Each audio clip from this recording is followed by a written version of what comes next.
In this video, we're diving into the fascinating world of Germany and exploring its potential role in biblical prophecy.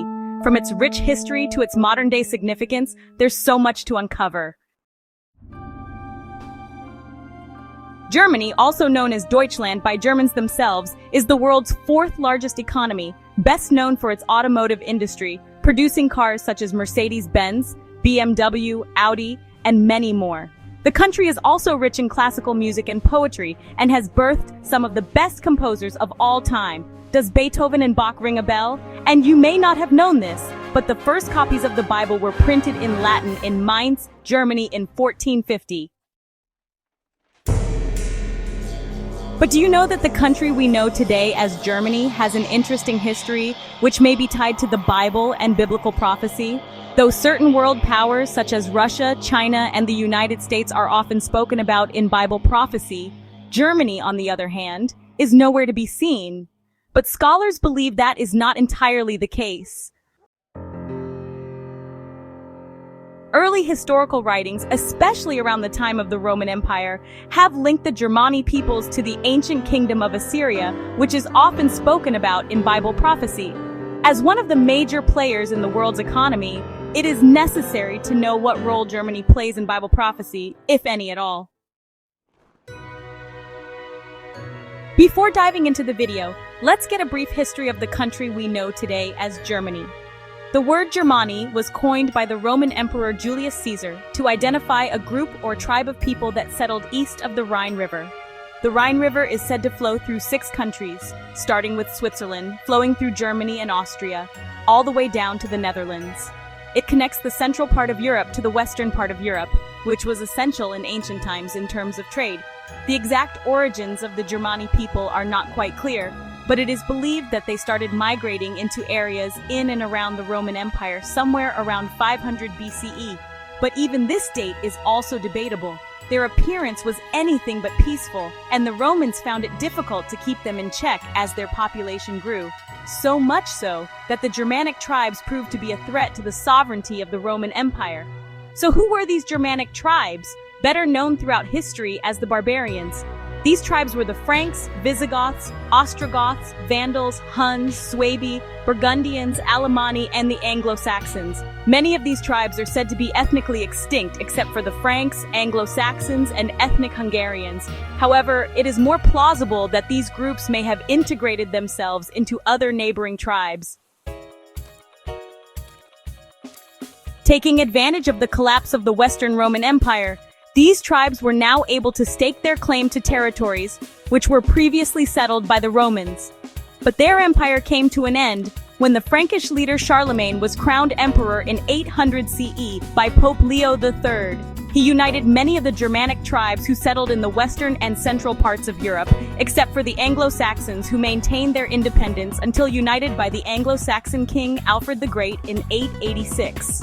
However, the country we know today as Germany was first established in 1871 after a series of wars led by the Northern German Confederation of Prussia. In 1949, there was a division between East and West Germany until 1990, when both sides reunited and became one country. Now, let's explore an intriguing aspect of Germany's history, its connection to ancient Assyria. This connection is not widely known, but it is fascinating. Some historians suggest that the Germanic tribes may have had interactions with the Assyrians through trade routes or even through conflicts. The Assyrians were known for their powerful empire in the ancient Near East, and their influence extended far and wide. While concrete evidence is sparse, the possibility of such interactions adds another layer to the rich tapestry of Germany's history.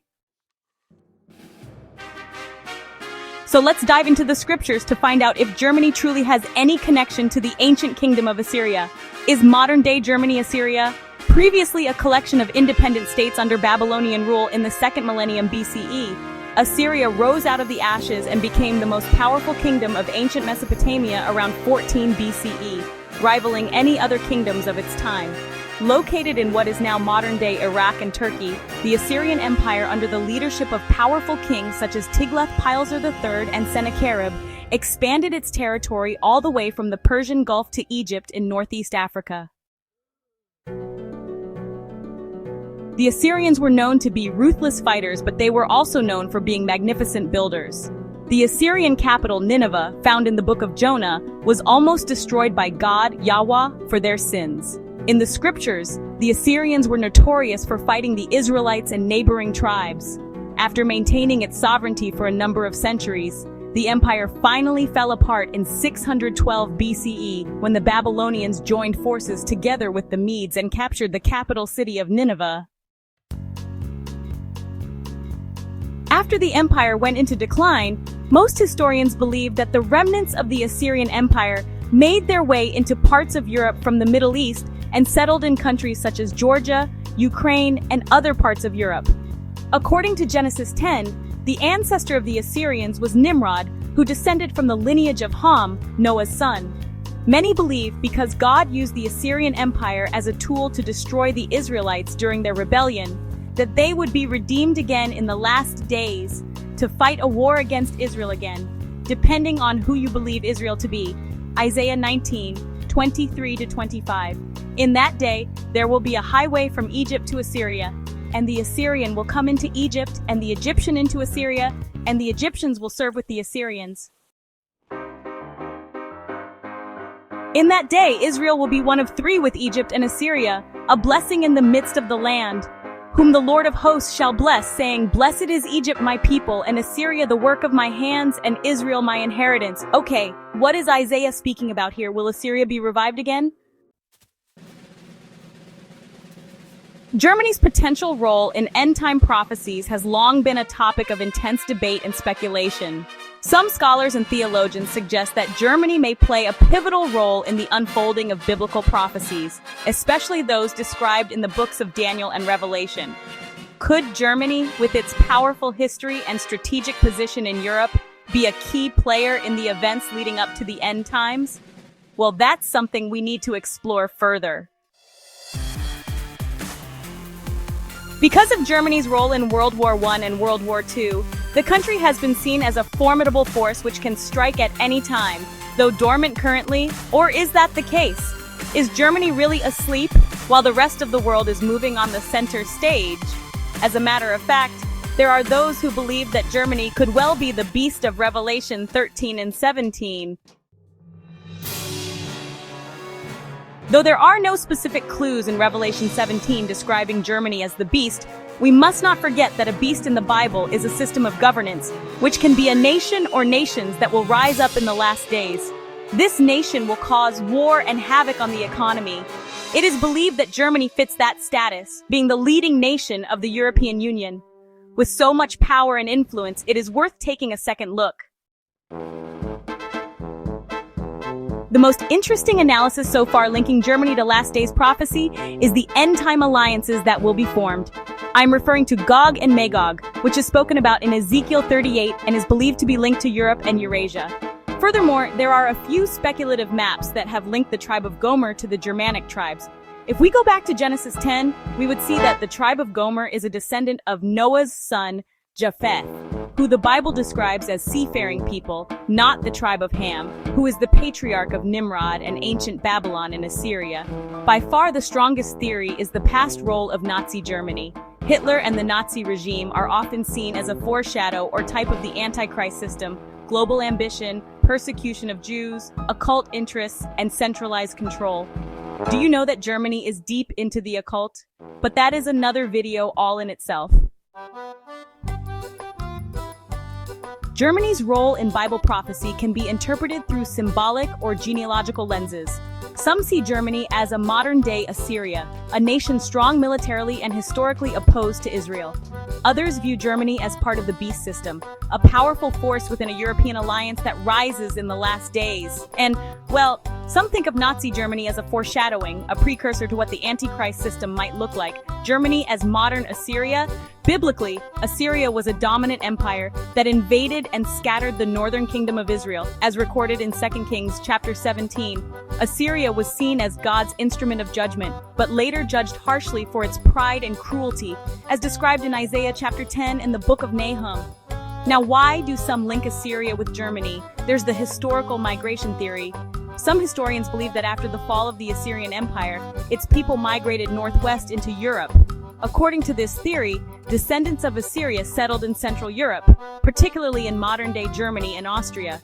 There are also cultural and military parallels. Assyria was known for its efficiency, engineering, brutal military tactics, and imperial ambition. Germany, especially during the 20th century, exhibited similar traits during World War I and World War II.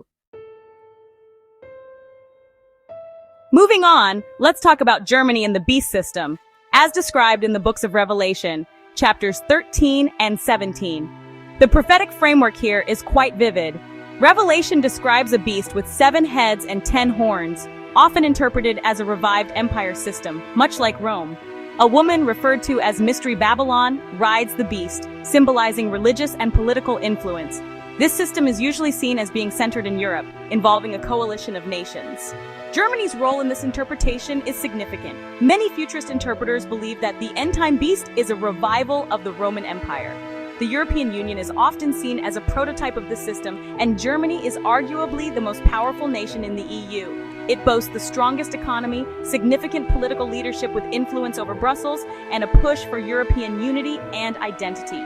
The beast also has 10 horns, which are interpreted as 10 kings who receive power briefly and give it to the beast.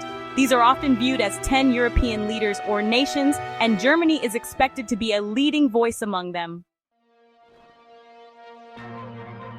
Now let's delve into the Holy Roman Empire connection. The Holy Roman Empire, centered in Germany and Austria for centuries, is seen by some as part of the historical legs of the Roman beast system, as depicted in Daniel's vision of the statue in chapter 2. Some believe that the final beast system will be a resurrection of this religious political empire, with German leadership likely involved. And then there's the religious element, the connection between Rome, represented by the Catholic Church, and Germany, known for the Lutheran Reformation, is often noted. Some prophecies are interpreted as predicting a religious political union, where Germany might represent either a return to or a clash with Rome. So tell me what you think. Do you believe that Germany may have been the ancient Assyrian kingdom, and is it part of the beast system? Drop your comments in the comment section below. If you have any other proof or theories, please list them there as well. Until next time, remember, knowledge is a gift from above. We must nurture it to the fullest. See you!